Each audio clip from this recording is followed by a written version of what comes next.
প্রবাসীগর মনে শান্তি নাই, ঈদের দিনেও ছুটি নাই। এটাই প্রবাস, এটাই বাস্তব, কিচ্ছু করার নাই। এটা হচ্ছে প্রবাস, প্রবাসে ডিউটি আগে, ঈদ পরে।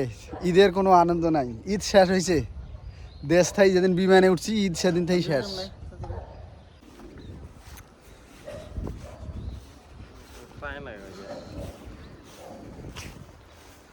সবাইকে ঈদ মোবারক, কিন্তু ঈদের কোনো আনন্দ নাই। তারপরও বলা লাগে ঈদ মোবারক। কি কও শফিক, মনে কি আনন্দ আছে? কি কও, না মজা করবা এখানে কিছুক্ষণ? হ্যাঁ, ডিউটি করা লাগবে, কিছু করার নেই, ডিউটি আগে।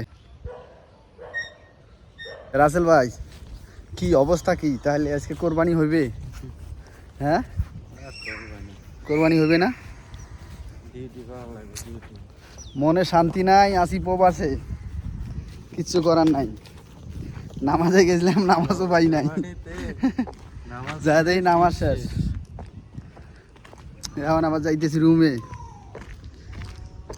দাদু যাইব কাজে, গরিব আদমি কি করবো দাদু।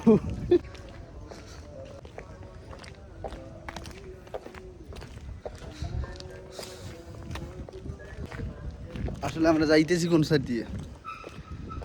হ্যাঁ, সম্ভবত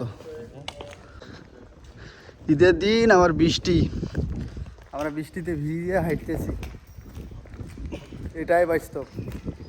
ঈদের দিন নামাজ পড়তে পারলাম না, কিন্তু বৃষ্টিতে ভিজে, দুঃখ আছে। বৃষ্টিতে ঠিকই কিন্তু ভিজতেছি।